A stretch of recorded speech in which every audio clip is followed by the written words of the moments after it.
Shalom, chers frères et sœurs, peuple de Dieu, vous qui nous suivez de partout dans le monde, nous vous disons shalom, que Dieu vous bénisse et bonjour, selon les temps où vous allez nous suivre. Nous sommes ici devant vous, nous continuons notre message que nous avons commencé précédemment sous le thème « Les chrétiens face aux temps difficiles ». Les chrétiens face aux temps difficiles ou les chrétiens face à la crise. Bien-aimés dans le Seigneur, nous avons dit la situation actuelle ne laisse indifférent aucune personne. Beaucoup de gens se posent la question, donc qu'un se pose la question, est-ce que sommes-nous arrivés au temps de la fin?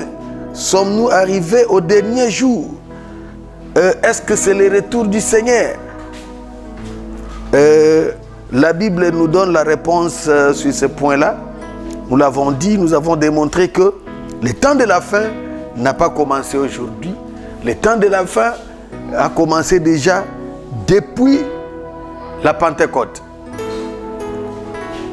Le prophète Joël a annoncé, il dit les derniers jours, dans les derniers jours, le Dieu répandra de son esprit sur toute chair. Vos filles et vos fils prophétiseront. Alors le jour de la Pentecôte, lorsque le Saint-Esprit était descendu, la Bible dit, dans les livres des Actes des Apôtres, dans les chapitres 2, à partir du 16e verset, la Bible dit, c'est ici l'accomplissement de la prophétie du prophète Joël. Bien-aimés dans le Seigneur, donc c'était à ce moment-là que le temps de la fin avait commencé.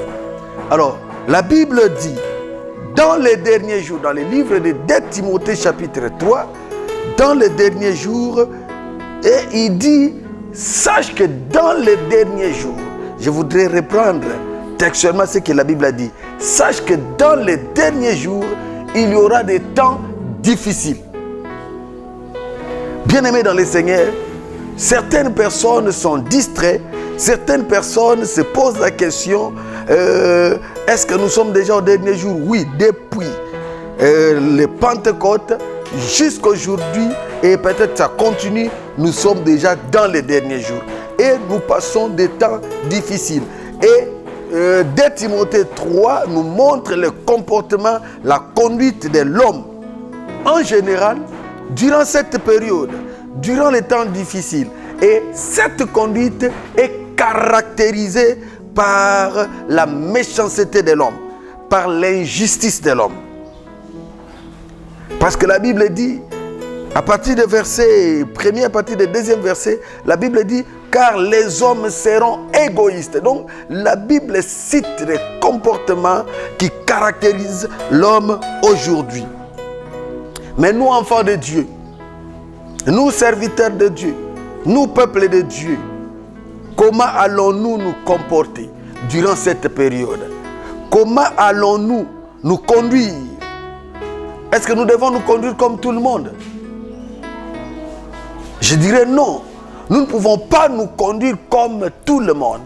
Toi, tu es enfant de Dieu. Tu as cru au Seigneur Jésus-Christ. Tu te dis, je suis sœur, je suis frère en Christ. Tu ne peux pas te comporter comme tout le monde. La Bible dit, dans le livre de Malachie chapitre 3, vous verrez de nouveau la différence.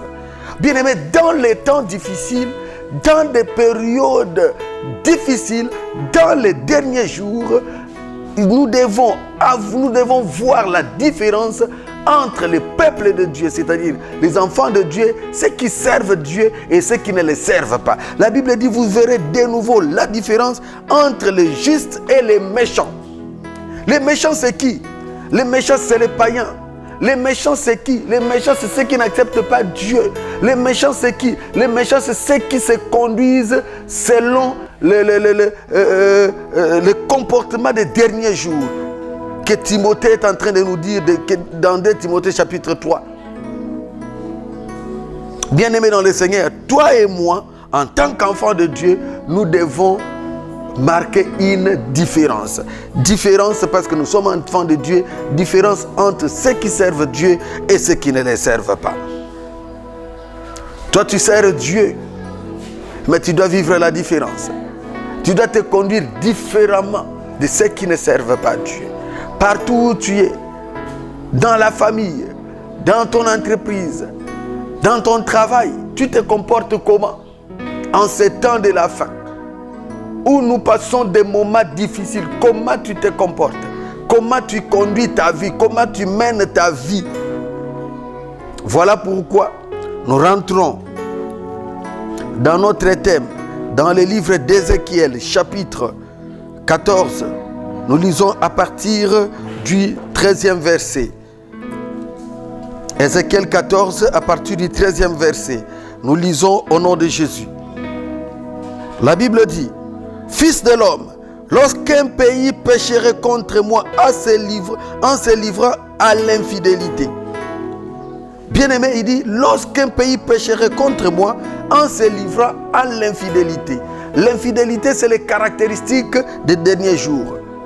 C'est les caractéristiques des gens des derniers jours. Il dit, si un peuple se livre à l'infidélité, le Seigneur dit, je vais étendre ma main sur lui. Je briserai pour lui les bâtons du pain. Je lui envoyé, et si je lui envoyais la famine, et je n'exterminais les hommes et les bêtes. Bien-aimés dans le Seigneur, quand le peuple se livre à l'infidélité, la conséquence, c'est les temps difficiles. Et qu'est-ce qui se passe dans les temps difficiles? La Bible dit, Dieu lui-même, il va étendre sa main. Aujourd'hui, nous passons des moments difficiles avec cette épidémie, avec cette pandémie. Coronavirus. Bien-aimés, nous savons, on dit que c'est un virus qui a été fabriqué et lancé, ainsi de suite. Ils savent ce qu'ils ont fait, c'est bien. Ça ne vient pas de Dieu, tant mieux, c'est bien. Mais je vais te dire une chose, Dieu est le maître des circonstances et des temps. Il contrôle tout. Alléluia, il contrôle tout. Est-ce que c'est la première fois que les gens ont eu des projets malsains dans ce monde? Ce n'est pas la première fois. Ils forment des projets, même des projets malsains, mais parfois Dieu les met en déroute. Mais aujourd'hui, si Dieu permet que ça arrive pour que nous puissions avoir une leçon, pour que cela puisse nous enseigner. Ça rentre dans les droits fils des derniers jours. Ça vient ajouter un plus dans les caractéristiques des derniers jours, où il y aura des temps difficiles. Et pendant les temps difficiles, la Bible dit, le Seigneur dit, parce que l'homme se livre à l'infidélité, il va étendre sa main. Il dit, si j'ai brisé pour lui les bâtons du pain, et si je lui envoyais la famine. C'est-à-dire que Dieu, en brisant les bâtons du pain, cela veut dire que Dieu va briser, va limiter la productivité alimentaire. À telle enseigne que les gens vivront dans la famine. Et c'est ce qui se passe déjà aujourd'hui. Vous savez, je suis entré dans une alimentation de la place, dans un supermarché de la place. J'ai remarqué que certains rayons étaient déjà vides. Certains rayons étaient déjà vides. Et admettons que nous continuions avec cette situation. Nous importons les choses. Et sous notre ciel, dans notre pays, ceux qui produisent n'auront pas les moyens de produire. Les usines ne fonctionnent pas. Même si ça fonctionnait, partout on parle de service minimum. Ce serait peut-être pour l'autosuffisance de leur propre peuple. Est-ce qu'ils vont encore vendre? Je crois que non. Et ça sera la famine. La Bible dit, j'enverrai la famine. J'enverrai la famine. Dieu est Dieu, il reste Dieu. Ce qu'il dit finit par s'accomplir. Il dit, si j'enverrai ma famine, la famine, et j'en exterminais les hommes et les bêtes. Mais voilà ce que Dieu veut. Dieu nous donne la clé. Il dit, quand il y aura l'infidélité, quand l'homme pécherait, mais voilà la clé. Dieu dit qu'il lie au milieu de lui ces trois hommes, Noé, Daniel et Job.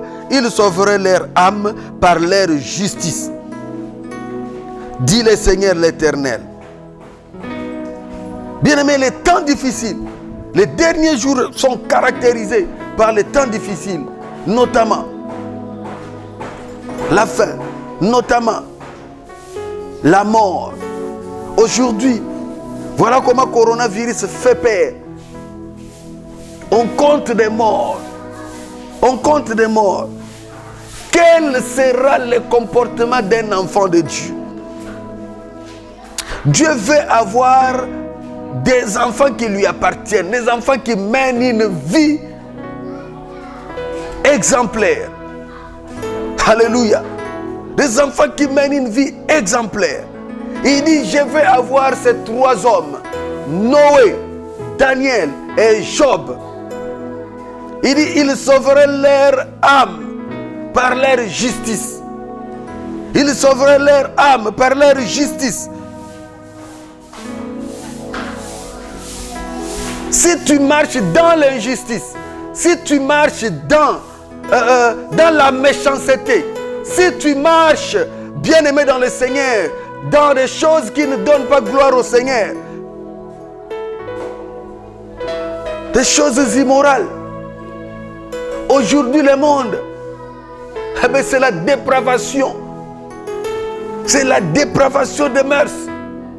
Aujourd'hui, l'homme a changé même l'usage de l'homme. Le mariage aujourd'hui, c'est quoi? Alléluia. Le mariage aujourd'hui, c'est quoi? L'homme se permet. Un homme épouse un autre homme. Alléluia. Et nous disons que c'est ça la règle. Et c'est comme ça qu'il faut se comporter. C'est ça être évolué. C'est ça être développé. Non, Dieu n'est pas dans ce développement-là. Dieu n'est pas dans ce développement-là. Ceux qui font ces choses sont en horreur. Ces choses sont en horreur contre l'Éternel. Dieu ne peut pas admettre de telles choses. On accepte l'union entre l'homme et la bête. Est-ce que c'est normal? Voilà, Dieu dit, je vais avoir ces trois hommes. Pour ce temps de la fin, pour ce temps difficile, j'ai besoin de ces trois hommes. Noé, Daniel et Job. Bien-aimés, parlons de chacun de ces hommes. Qu'est-ce que Dieu veut nous enseigner? Qu'est-ce que Dieu veut nous enseigner? Du plus profond, en parlant de ces trois hommes. Qu'est-ce qui caractérise Noé? Ou qu'est-ce qui caractérisait le temps de Noé? La Bible dit, dans le livre de Luc, chapitre 17, verset 26, ce qui s'est passé au temps de Noé. Nous pouvons lire pour de plus amples précisions. Ce qui s'est passé au temps de Noé se passera aussi à l'avènement du Fils de l'homme. Qu'est-ce qui s'est passé au temps de Noé? À l'avènement du Fils de l'homme, qu'est-ce qui s'est passé au temps de Noé? La Bible dit, ce qui arriva du temps de Noé arrivera de même au jour du Fils de l'homme. Les hommes mangeaient, buvaient, se mariaient et mariaient leurs enfants jusqu'au jour où Noé entrant dans l'arche, le déluge vint et les fit tous périr. Du temps de Noé, qu'est-ce qui s'est passé? La Bible dit, les hommes buvaient, mangeaient, comme aujourd'hui. C'est le plaisir. De Timothée dit, les derniers jours, c'est le plaisir. L'homme aimera le plaisir. Plus que Dieu, l'homme sera immoral. C'est ce qui s'est passé au temps de Noé. Le temps de Noé, c'était le temps de l'ambiance. Le temps de l'ambiance. Comme dans la commune où nous nous trouvons maintenant ici à Kinshasa. La commune de Bandal. Bandal c'est Paris. Bandal c'est ambiance. Et c'est ce qui s'est passé au temps de Noé. C'était l'ambiance. Les gens aimaient le plaisir. Les gens aimaient boire. Les gens aimaient manger. À Bandal, on aime boire. On aime manger. Poulet maillot c'est ci. Poulet maillot c'est là. Un tabac c'est ci. Tabac c'est là. Et c'est ce qui fait plaisir à l'homme. La Bible dit que ça s'est passé comme ça du temps de Noé.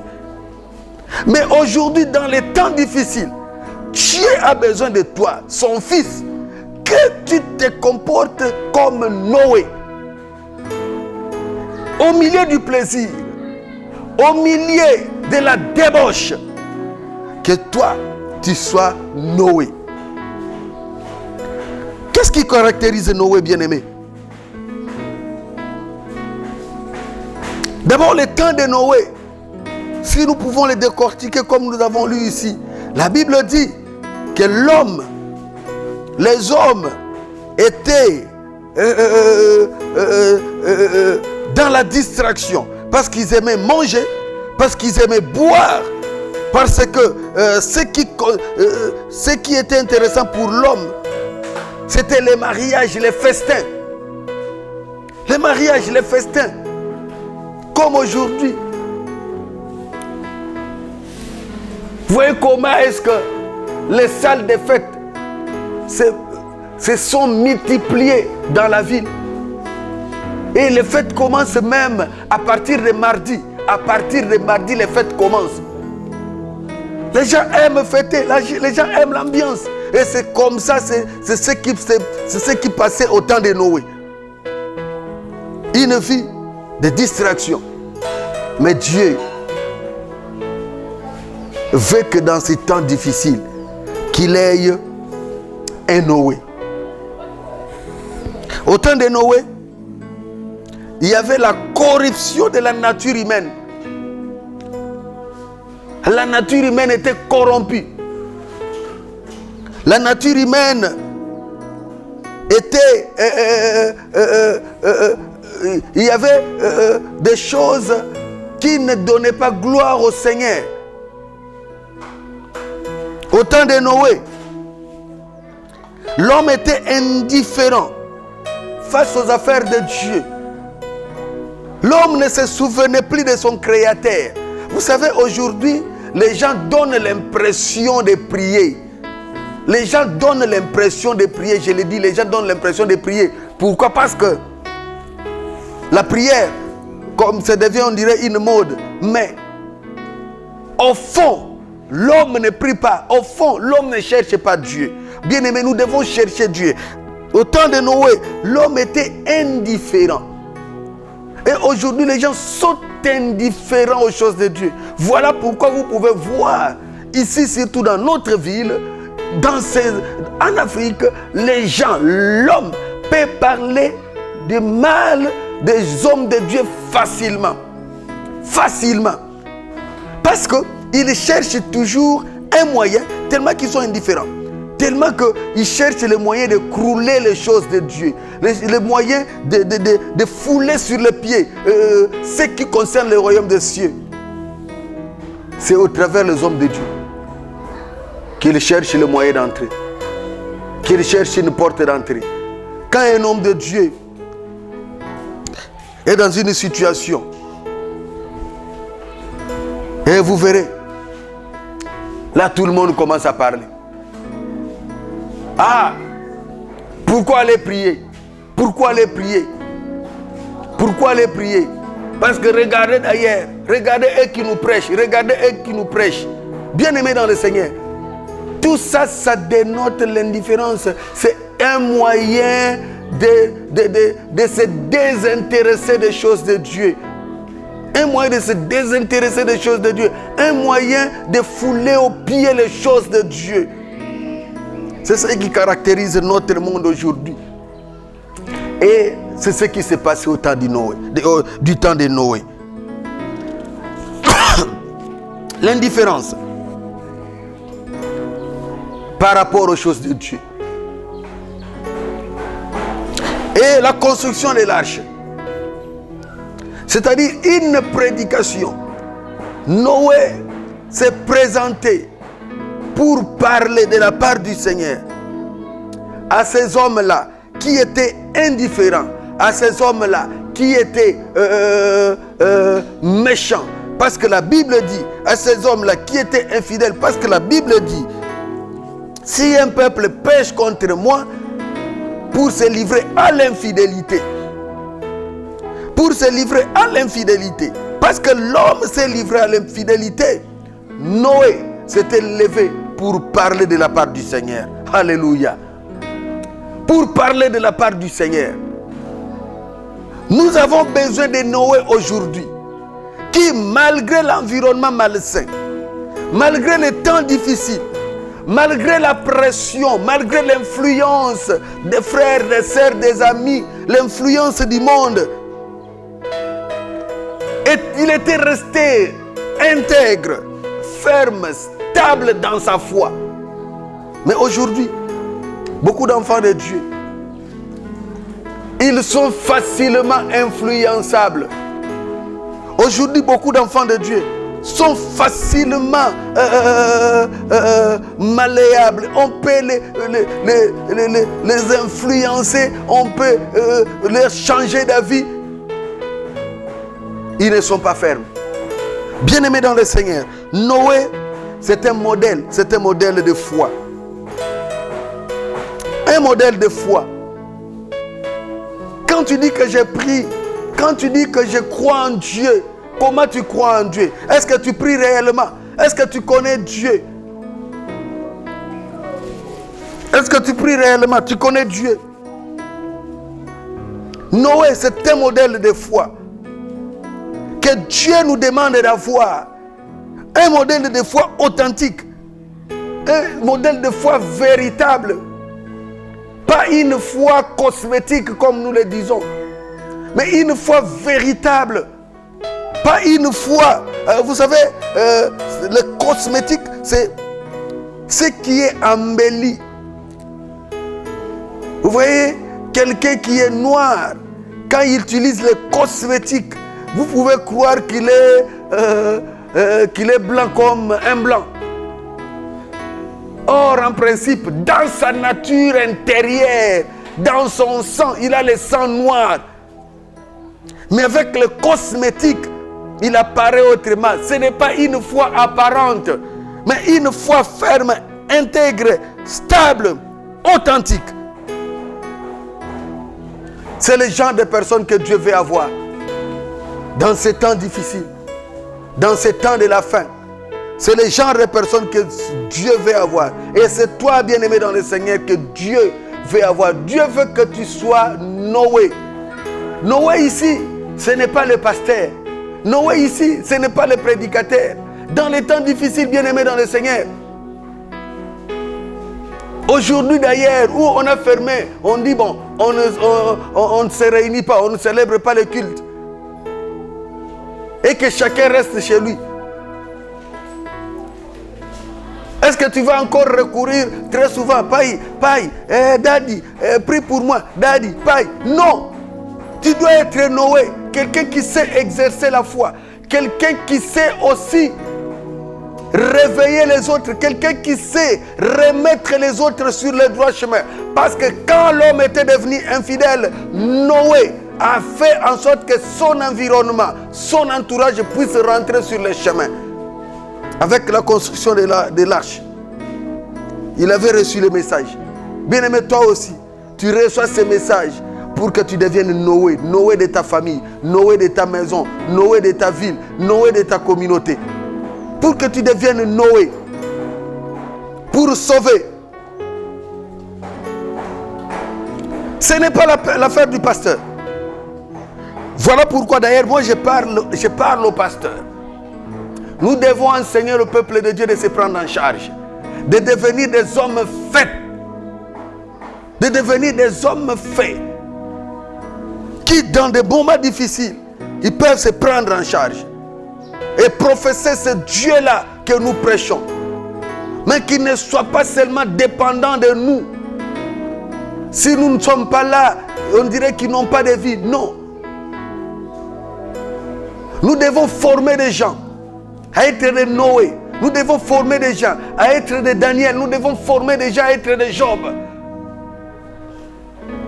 Devant des situations, des gens qui savent tenir ferme devant des situations, bien-aimés. Des gens qui ont une foi inébranlable, une foi stable. Une foi authentique. Mais ce n'est pas des gens qui flottent, des gens influençables. Non. Non. Non. Toi qui me suis, maintenant il faut savoir que Dieu a besoin de toi. En ces temps difficiles. Et dans tous les temps difficiles, même cette situation, même si cette situation prend fin, il faut savoir que ce n'est pas la fin. Parce que les temps difficiles, il y en aura toujours. Les temps difficiles, d'ailleurs, ce que nous vivons aujourd'hui, la Bible dit ce n'est pas encore la fin, ce n'est que le début. Et les temps difficiles, nous en connaîtrons encore. Nous en connaîtrons encore. Mais Dieu veut te voir comme Noé. Dieu veut te voir comme Daniel, comme Job. Je disais, Noé, c'est un modèle de foi. Une foi authentique, une foi véritable. Noé nous rappelle ces six types d'hommes. Si vous parcourez dans les Écritures, Noé, c'est 6 types d'hommes qui savent ou qui, devant les temps difficiles, ils restent fermes, ils ne tombent pas. Noé, par le message, c'est un prophète.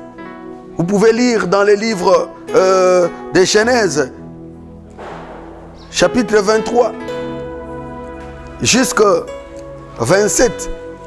Qu'est-ce que la Bible nous dit? Genèse 23, Genèse 9, 23, 17. Qu'est-ce que la Bible nous dit?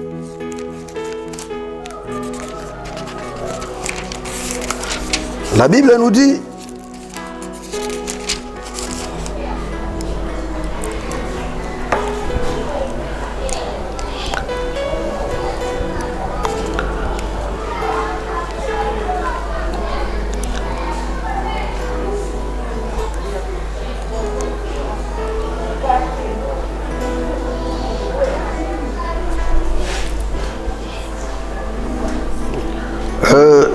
je crois que ce n'est pas le verset qu'il fallait.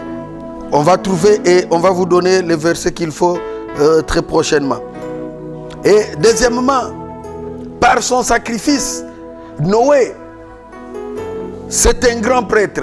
Qu'est-ce que je veux dire? Toi, fils de Dieu, toi, enfant de Dieu, dans ton entourage, dans ton milieu, pendant ce temps ici, tu dois être prophète pour les autres. Alléluia. Tu dois être prophète dans ton entourage. Tu dois être, deuxièmement, un grand prêtre. Quelqu'un qui sache faire des sacrifices. Quelqu'un qui sait prendre le cœur des gens, amener ça vers Dieu. Tu es enfant de Dieu. Ce n'est pas seulement le travail du pasteur. C'est ton travail aussi, à toi qui me suis maintenant. Toi qui dis que tu es enfant de Dieu. Toi qui connais Dieu. Toi qui chaque lundi, tu vas à l'intercession. Mardi, tu vas prier d'enseignement. À la prière d'enseignement. Mercredi, non, réunion de maman. Jeudi, culte de combat, délivrance combat. Vendredi, marathon de prière. Samedi, je ne sais pas moi, répétition quoi. Dimanche, culte d'adoration. Toi, il faut savoir que Noé, c'est un type de prophète et toi, tu dois être un type de prophète. Alléluia. Tu dois être un type de prophète. Noé, c'est un sacrificateur, un grand prêtre, parce qu'il a offert les sacrifices. Il a offert les sacrifices.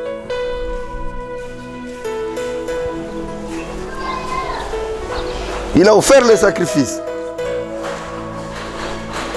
Genèse 8, 20, la Bible dit, Noé bâtit un autel à l'Éternel. Il prit toutes les bêtes pures et tous les oiseaux purs. Il les offrit il offrit des holocaustes sur l'autel. Bien-aimé dans le Seigneur, il faut savoir que toi, tu dois savoir offrir les sacrifices. Les sacrifices, c'est la prière. Alléluia. C'est la prière. Tu dois savoir prier en ces temps difficiles. Savoir prier. Prier pour le moment. Prier pour les pays. Prier pour ta famille. Prier pour tes amis. Prier, prier. Priez, bien-aimé. Priez pour les serviteurs de Dieu. Priez pour les pays. Priez pour les autorités. Tu dois savoir prier, bien-aimé. La Bible dit priez, priez, priez sans cesse. Ne te fatigue pas, ne te lasse pas de prier. Priez, priez et priez. Alléluia. Il ne faut pas dormir pendant ces temps ici. Il ne faut pas dormir. J'ai vu quelqu'un qui a posté quelque chose où on montre d'une part le diable et de l'autre part Dieu. Le diable qui dit oh, c'est lui, il dit oh, j'ai réussi à fermer toutes les églises. Et Dieu dit eh bien, pendant ce temps, moi, j'ai réussi à en créer une dans chaque maison. Une dans chaque maison. Bien-aimé, est-ce que ta maison est-il appelée maison de prière? Est-elle appelée maison de prière? Si pour dire que Dieu a réussi à créer une église dans chaque maison, cela veut dire que tu dois transformer ta maison en une maison de prière. Depuis que le confinement a commencé, tu ne fais que dormir. Pour toi, une occasion de te reposer. Dormir, dormir, dormir. C'est une occasion. On nous a dit de ne pas aller à l'église. C'est bien, c'est une occasion. Je vais dormir. Non, il ne faut pas dormir, bien-aimé. Il ne faut pas dormir. Il ne faut pas dormir, il faut prier. Parce que Noé, c'est un sacrificateur, c'est quelqu'un qui offre le sacrifice. Il faut adorer Dieu, il faut élever Dieu. Le meilleur sacrifice, adorer Dieu, élever Dieu. Mais toi, qu'est-ce que tu fais? Manger, boire, dormir. Même dans les confinements, il y a des gens qui s'enivrent. Ils s'enivrent, ils dorment encore plus. Ils dorment encore plus. Même dans les confinements. Bien-aimé, je vais te dire une chose. Il faut avoir l'intelligence des temps. La Bible dit qu'il faut savoir quel moment nous sommes. Il faut savoir quel moment nous sommes. Voilà. Je vais rapidement terminer avec accordez-moi la réalisation, accordez-moi 10 minutes, ça va? Ok. Pour terminer, deuxièmement, j'avais dit que Noé, c'est un sacrificateur, quelqu'un qui offre le sacrifice. 3, dans ce temps-ci, tel que présenté par Ézéchiel, Noé, c'est le modèle d'intercesseur. C'est le modèle de juste, injuste. Parce que la Bible dit, si un peuple se livre à l'infidélité et que je trouve au milieu de lui Noé. Donc Noé, c'est un juste, c'est un fidèle, quelqu'un qui est resté fidèle à Dieu.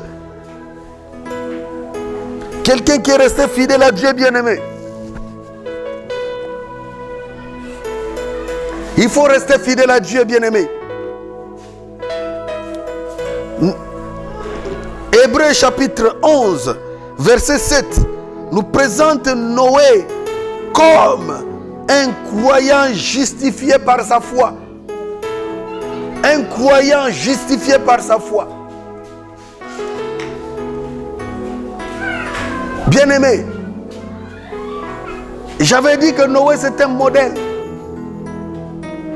Et Hébreu nous dit que c'est un croyant justifié par la foi. Bien-aimé, la foi sauve. Et la foi peut te sauver dans des moments difficiles. Ta foi peut te sauver. Ta fidélité en Dieu peut te sauver. Si tu es fidèle en Dieu, bien-aimé, tu vas être sauvé Dans des moments difficiles, tu vas te tirer. Tu pourras t'en sortir si tu es fidèle à Dieu. Alléluia. Bien-aimé, il faut être Noé. 2 Pierre chapitre 5. 2 Pierre chapitre 2 plutôt verset 5. Nous parle de Noé. Il dit que c'est un prédicateur de la justice. Prédicateur de justice. Prédicateur de justice. Dans les temps difficiles, quand les gens sont devenus immoraux, irreligieux, égoïstes, injustes, infidèles, bien aimé, il faut prêcher la justice. Alléluia. Il faut prêcher la justice. Il faut dire aux gens de revenir vers Dieu, de faire justice. Ce qui m'étonne aujourd'hui, même ceux qui prient, ceux qui sont appelés enfants de Dieu, ceux qui se disent enfants de Dieu, ceux qui se disent serviteurs de Dieu. Oh, parfois quand j'examine leur vie, quand je vois, même au sein de l'église, les fidèles, ceux qui servent à l'autel, quand je vois comment ils mènent une vie d'injustice, comment ils sont injustes, eh bien, bien-aimé, Dieu veut que tu puisses prêcher la justice. Alléluia. La Bible dit Noé, le prédicateur de la justice. Il faut prêcher la justice. Pas l'injustice. Pas l'injustice, bien-aimé. Aujourd'hui, nous avons transformé les choses. Quand j'écoute certains messages, quand j'écoute certaines prédications, même par rapport au combat spirituel, vous sentez que ça frise l'injustice, bien-aimé. Vous sentez que ça frise l'injustice. Les gens ont pris leur injustice, leur égoïsme, ils ont mis ça dans la parole de Dieu et ils ont commencé à transformer les choses. Il transforme son égoïsme, il transforme son injustice au combat spirituel. Bien-aimé dans le Seigneur, Dieu est en horreur contre ces choses. Noé, prédicateur de justice. Dieu a besoin de toi. Dieu a besoin que tu sois Noé. Alléluia. Alléluia. Oh, Dieu est merveilleux. Bien-aimé, sois Noé. Noé de ta famille. Sois Noé dans ton quartier. Sois Noé dans ton entreprise. Sois Noé dans ta communauté. Sois Noé. Dieu a besoin de toi pour sauver les gens, pour sauver ta vie. Il dit, si je trouve Noé, il sauvera sa vie. Tu veux être sauvé, bien-aimé, sois Noé. On peut faire aussi un rapprochement entre Noé et le Christ. Alléluia. Donc, outre mesure, Noé se présente comme un prototype du Seigneur Jésus. Noé a bâti l'arche. Le Seigneur Jésus a bâti l'église. Alléluia. Bien-aimés dans le Seigneur. Et dans l'église, ceux qui entrent, ceux que le Seigneur appelle et qui écoutent la voix qui entre sont sauvés. Il en est de même, ceux qui avaient écouté la voix de Noé, ceux qui étaient entrés dans l'arche, étaient sauvés. Bien-aimé, tu es appelé à mener une vie comme Noé. Dans ces temps difficiles, que tu mènes la vie de Noé. Que Dieu te donne la force de ne pas être influencé. Je l'ai dit, le confinement va terminer. Ici, ce n'est pas le sujet, mais sinon, on pouvait parler de ça. On peut parler de ça dans d'autres cadres pour vous dire que d'ici là, ça va terminer. Et nous connaîtrons encore des temps difficiles. Et l'impie installera encore son pouvoir sur le peuple dans ce monde. Mais toi, tu dois être Noé. Ce message n'est pas seulement pour aujourd'hui, mais aussi pour demain. Parce que Dieu a besoin de toi pour que tu sois le Noé de ta famille. Tu as écouté ces messages. Si ça t'a touché, je t'appelle pour revenir à Dieu et de te comporter comme Noé. D'être comme Noé, afin de sauver ta vie dans les temps difficiles. Il y a quelqu'un qui a dit, l'homme se forme dans les obstacles. L'homme se forme dans les obstacles. Quand tu passes les obstacles de ta vie, devant les obstacles, Dieu te rend grand. Dieu te rend grand. Et pour sortir grand, il faut être Noé. Pour sortir des moments difficiles. Pour sortir des temps de crise. Alléluia. Alléluia. Alléluia. Alléluia. Que quelqu'un qui a écouté la parole s'approche du Seigneur qui va les recevoir pour devenir un Noé. Noé de sa famille, Noé de sa communauté, Noé de son peuple, de son quartier, de sa commune, Noé, alléluia, de son pays, pour être sauvé au nom de Jésus. Alléluia, je veux prier. Je veux prier pour tous ceux qui nous suivent maintenant. Je veux prier. Seigneur, nous nous approchons de toi. Nous nous approchons de toi, oh Dieu. Je prie pour mes frères, mes sœurs qui ont écouté ta parole. Seigneur, que cette parole reste gravée dans leur vie, qu'ils ne soient pas influencés et qu'ils ne soient pas influençables, qu'ils deviennent des Noé. Noé, pour surmonter les temps difficiles, pour surmonter toute crise qui pourront se présenter devant eux. Au nom de Jésus. Yahweh, donne-nous la force. Tu as dit, j'ai pris tout par celui qui me fortifie. C'est toi, Christ, qui nous fortifie. Fortifie ton peuple. Fortifie tes enfants. Oh Dieu, nous avons besoin de ta force. Nous avons besoin de toi. Merci Seigneur. Merci Jésus. Nous avons ainsi prié. Amen. Merci beaucoup. Nous allons poursuivre très prochainement avec notre enseignement où nous allons parler de Daniel et de Job. Que Dieu vous bénisse. Merci.